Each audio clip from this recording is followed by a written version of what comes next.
All right, so if you've done your discussion of the five elements, we're now going to spend some time talking about the historical development of atomic theory, what we know about atoms and how we know it based off of the research and experiments done. So I'm going to go through this fairly quickly, but you do need to know the scientists involved, who they were, what they did, and all of that. So let's move on. So ancient ideas of matter, we already talked about that a little bit before modern science, and modern science would be with the beginning of the scientific method. Modern science around the Enlightenment time. Modern science came mostly from ancient Greek philosophers. So the most notable philosopher that you probably heard of is Aristotle. He was, along with most other people, he believed that matter was made up of these five elements: earth, water, air or wind, fire, and the quintessence. Quintessence is a fancy Greek word that simply means fifth element. So to them, you had earth, water, air, wind, fire, quintessence. So earth constituted anything that was solid, was made up of the earth element. Liquids were made up of the water element. Gases were made up of the air or wind element. Fire was energy. And the quintessence is what they called the heavens, everything out there that we couldn't get to. All right. And so their explanation, they believe that all changes happened because matter was, all changes in matter happened because elements were trying to get back to their natural order. And this was the natural order. Earth was supposed to be on the bottom, and then water, and then air or wind, and then fire, and then the quintessence. So you start out with earth at the bottom, then water, then air, then fire, then the quintessence is way up there. All right.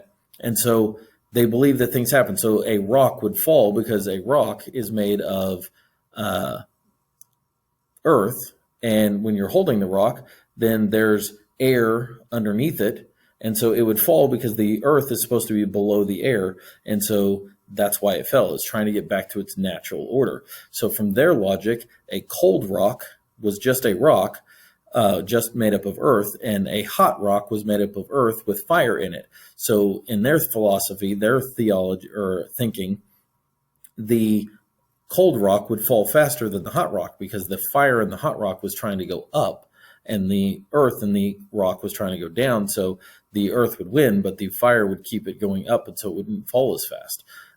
So you might be laughing, but that's what they thought, and it made sense at the time, and they could explain how things happened using those five elements. And honestly, for most of recorded history, that was what most people thought. So now we move on. There was one early Greek philosopher that had a different idea. You need to know this guy's name. It was Democritus, kind of like democracy, but Democritus. He believed that matter was made up of tiny particles and that were indivisible, which means they couldn't be broken apart. They couldn't be broken up. They couldn't be broken down into anything else. It was just that's what it was. You could not cut them any smaller. So he called them atomos, which is Greek for indivisible. So he believed they were indivisible, so he called them little indivisible things, atoms. Right? He also believed that matter was mostly empty space. So he believed that these atoms were basically there, and most matter was empty space, but these tiny, tiny little things were what made up matter. But it was mostly empty space.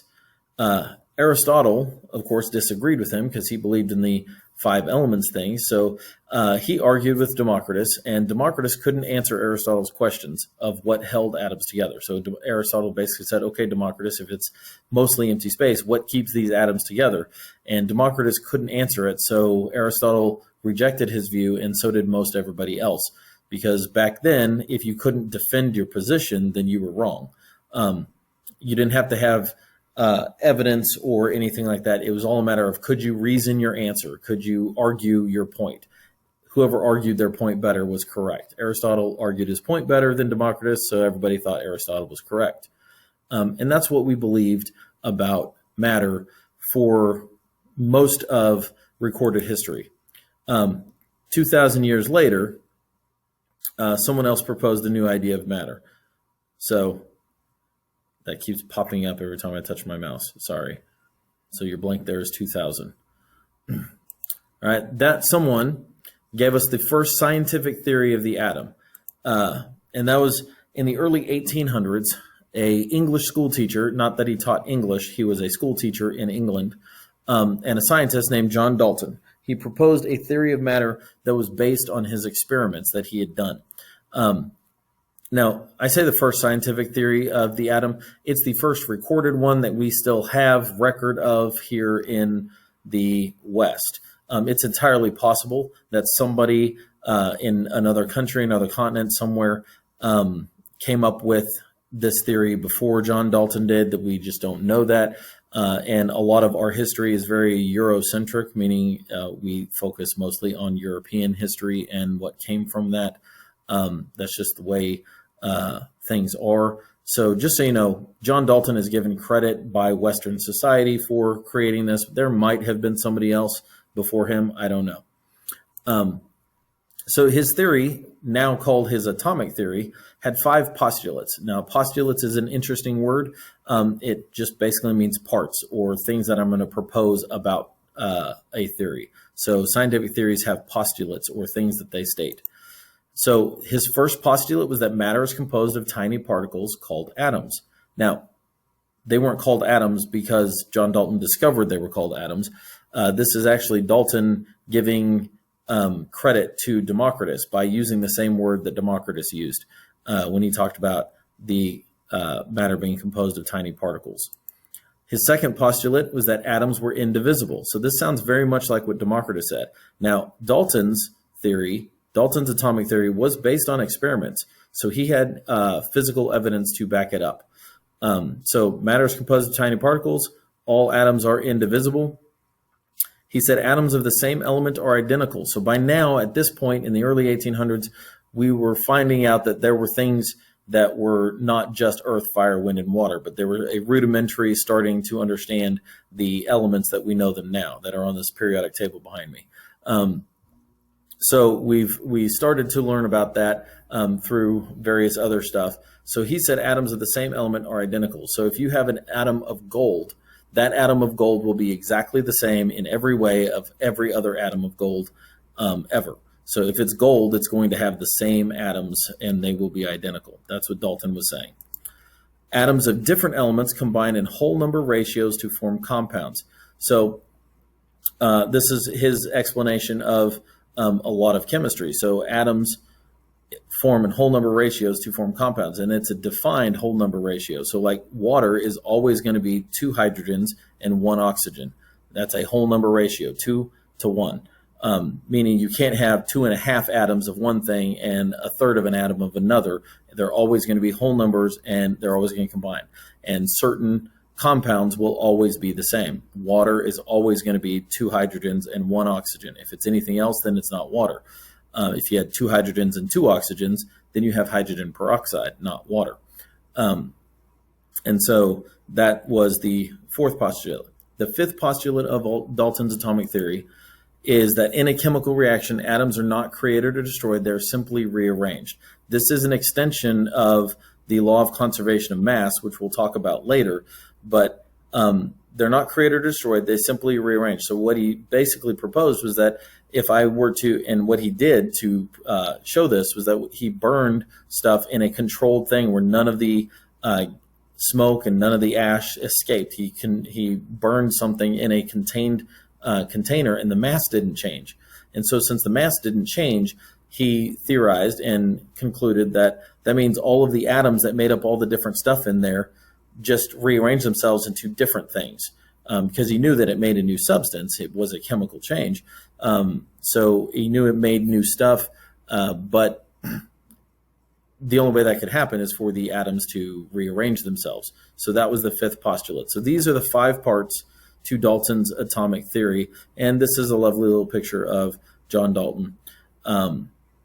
So make sure you know these 5 parts. And there are a couple of them that are not correct. We know that now. And we're going to talk about how we learned that. Dalton's theory was mostly correct. But as time went on, we learned more about the structure of matter. And as we learned more about the structure of matter, we learned that parts of Dalton's theory were not correct. So in the late 1800s, so Dalton was in the early 1800s. In the late 1800s, another English scientist named J.J. Thompson was working with vacuum tubes, creating what were known as cathode rays. Now, a vacuum tube is a tube of glass where most of the air has been evacuated or taken out of it, and it's hooked up to wires on both sides and a battery and other stuff. And whenever you create a current there, you got this beam of what looked like light. They called that a cathode ray because the cathode is the positive end of a battery, and the cathode rays appeared to come from the positive side. They appeared to come from the cathode. So they were called cathode rays. This is actually what was used to create early televisions. That's why the old school televisions with the big, huge back on the thing that some of you may have never seen because they went out of existence a long time ago. Well, by a long time ago, I mean a long time ago for me, but most of your life ago. So, now we have flat screen TVs, but used to have the screen was here and then there's this big bump on the back. Well, that bump was a cathode ray. That's why those are called CRT televisions, cathode ray tube televisions. That's actually how they worked. So J.J. Thompson was playing around with cathode rays, doing some experiments, trying to figure out what they were. And he found that those were affected by magnetic fields. So you had a cathode ray beaming this direction. If you put magnets on each side, then those magnets could redirect the cathode ray and make it bend. So they were affected by magnetic fields. Now, that shouldn't happen.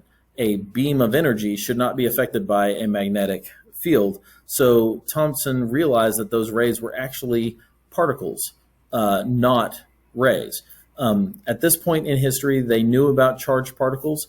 They knew things had charges. They knew what electrical charge was. They talked about things with positive charges and negative charges. They knew what they did, but they didn't actually know what caused the charges at this point. They had lots of ideas, but they didn't know that. So Thompson realized that these beams were actually particles, not energy rays. And this is a picture of J.J. Thompson. So he did some further experimentation and discovered that the mass of those particles was less than the mass of the smallest known element. At the time, the smallest known element was hydrogen. And these were smaller than that. So that proved part of Dalton's theory was wrong. Dalton said atoms were indivisible. They were the smallest things. Well, we just found that the smallest element was that these little tiny particles that were making up the cathode rays were smaller than the tiniest atom that we knew of. So atoms were obviously destroyed. And he also figured out that these charged particles were the same regardless of what metal he used to create the cathode rays, because you use a metal to in the electrical tube to create the cathode rays. It didn't matter which metal he used, the cathode rays were all about the same. And so he figured that these tiny particles were coming from the atoms of something. So he proved that Dalton's theory was wrong, the part that says atoms were indivisible. And atoms were divisible. They're made up of particles smaller than the atom. We now call them subatomic particles. Sub meaning smaller or lower, and atomic meaning atom. So subatomic particles. The first subatomic particle, this one that made up the cathode rays that J.J. Thompson discovered, he called the electron. So the electrical charge of these new particles was determined to be negative. So electrons have a negative electrical charge. Now, since atoms were known to be electrically neutral, so if I have an atom of gold, it's electrically neutral. It's not positive or negative, it's neutral. But he just found out that all atoms have these negatively charged things. So something has to cancel out the negative charge. So there had to be some positive charge there. So Thompson hypothesized that atoms were solid particles of positive charge with these little negative electrons randomly stuck in them. He called this the Plum pudding model. Now, when we say plum pudding, you're probably not thinking anything like it, because if you don't know what a British plum pudding looks like, you'd be a little confused. But to a British person, pudding is more like a soggy bread. So plum pudding, British plum pudding looks a lot more like fruitcake. So if you think about like fruitcake is a cake with a bunch of fruit stuck in it. So plum pudding is the breadish pudding with plums all throughout it. All right, so he called it the plum pudding model, and the reason he did that is because that was a very popular dish in late 1800s in England. So it was something that everybody would recognize. So you had the positive part of the atom was the majority of it, and then you had these little negative electrons stuck all throughout it. That's why it looked kind of like plum pudding.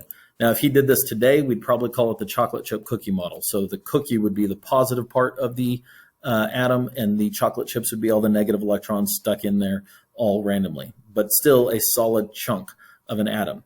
That was J.J. Thompson's idea, and that held for a few years. In fact, he did this discovery in 1897, so the really late 1800s.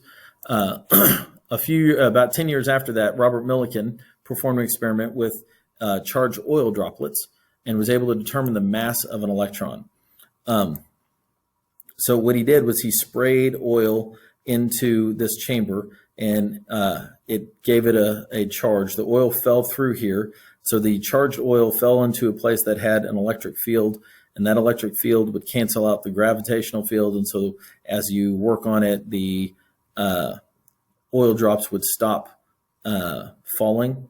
And then by that, you could figure out the charge on the thing. So it's kind of complicated math type stuff, which you don't really need to know about. But he did this oil drop experiment, and through that, he figured out the mass of an electron is 9.1 times 10 to the minus 28 grams. So we'll talk about scientific notation a little bit more later. I'm sure you've seen it in an earlier science class, but that's 0.0000000. So you got 27 zeros before that 9. Really, really, really, really, really, really, really, really, really small. Very small mass. Smallest mass of anything we're going to deal with in this class. So in 1911, another British scientist by way of New Zealand, at the time New Zealand was a British colony, so he was still a British scientist even though he was in New Zealand, named Ernest Rutherford. He was trying to determine the actual structure of atoms. And so he set up an experiment where he fired alpha particles, which were a type of radiation, and he fired at this thin film of gold foil. Alpha particles were positively charged things. We knew about them. They didn't really know what they were, but they knew how to create them and how to use them. So he fired alpha particles at this very thin film of gold, like this. And he had this screen behind it that would give a little flash of light every time an alpha particle hit it. So he expected the alpha particles to all pass straight through because they're flying pretty big, pretty fast. But what he found was that most of them did fly straight through, maybe change direction a little bit, but you had a big scattering here. Some of them were deflected or changed direction a lot, and very few of them were bounced back, which is unusual and strange based off of what he was expecting to happen. So he expected them to pass straight through, but because he was firing them at it and looking at the structure, but they bounced back. So using the data, he proposed a new model of the atom in which the majority of the atom's mass was contained in a very densely packed, positively charged nucleus, and negatively charged electrons orbited around it. But the majority of the atom was empty space. Sound familiar? Remember, Democritus said that the matter was mostly empty space. Well, what Rutherford figured out is that you have a very, very dense nucleus that's really small but has most of the mass, and then you have all the electrons, the negative charge going around it. So you have the positive center and the electrons. Now, he knew it was a positive center because those alpha particles were positively charged, and positive repels or pushes away positive charge. So the positive gold atom and the positive alpha particle would come in, and then the gold would push it away. And that's why they changed direction, is because the positive charges on the nucleus were being pushed away from the alpha particles. And ones that came directly in, that positive charge would push it back, and that's why they bounced back. So the majority of the atom is empty space, which is exactly what Democritus had hypothesized, if you remember that. I already mentioned that. All right.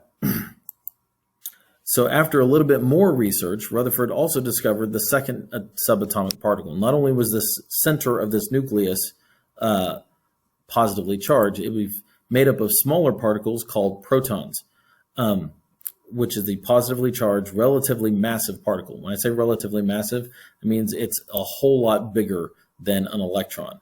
The electron mass was 9 times 10 to the negative 28th.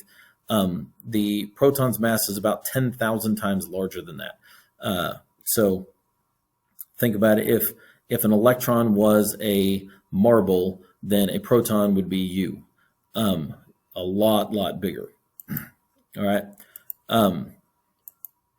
Now, the next discovery came from one of Rutherford's students and colleagues at one point named James Chadwick. Chadwick discovered the existence of a neutral particle in the nucleus, and he called it the neutron because it's neutral, meaning it didn't have a positive charge or a negative charge. So the proton is a positive charge in the nucleus, the neutron is a neutral charge in the nucleus, and the electron is a negative charge that's surrounding and orbiting around. It was later, after Chadwick discovered the neutron, it was later determined that the mass of the neutron and the mass of the proton are almost the same, but the neutron is just slightly heavier. So the mass of a proton is 1.673 times 10 to the negative 24th. Still a very, very small mass, but it's still, again, about 10,000 times larger than an electron. And that's the mass of a proton. The mass of a neutron is 1.675 times 10 to the negative 24th. So they're almost the same. And there's James Chadwick.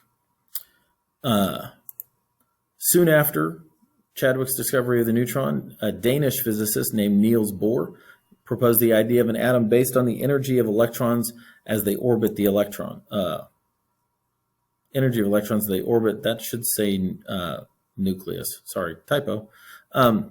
This idea started the work in modern quantum mechanics. So if you've heard of quantum mechanics or quantum physics, Niels Bohr's idea is kind of what started all of that.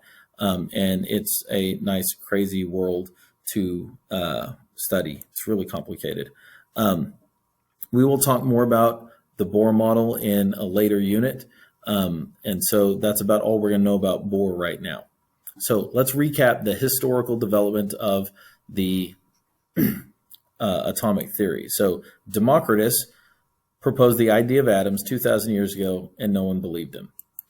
John Dalton showed Democritus was correct and proposed the first scientific atomic theory with his 5 postulates. Make sure you know them. Then Thompson discovered the electron using cathode rays and proved that atoms were divisible. So part of Dalton's theory was wrong. There was something smaller. Rutherford discovered the nucleus and proved the atom was mostly empty space, like Democritus had said. Rutherford also discovered the proton, a positive charge, so he discovered another subatomic particle. Chadwick discovered the neutron, another subatomic particle. And then Bohr proposed the idea of energy levels and orbits. Now, the discovery of the proton and the neutron also led to showing that Dalton was incorrect about something else. Dalton had said that all atoms of the same element were identical. Well, the discovery of the neutron led us to understand that atoms of the same element can be different in that they can have different numbers of neutrons and therefore have different masses, which we will talk about in a later lesson. So that is the extent of our notes for today. So go ahead and move on to your assignment now.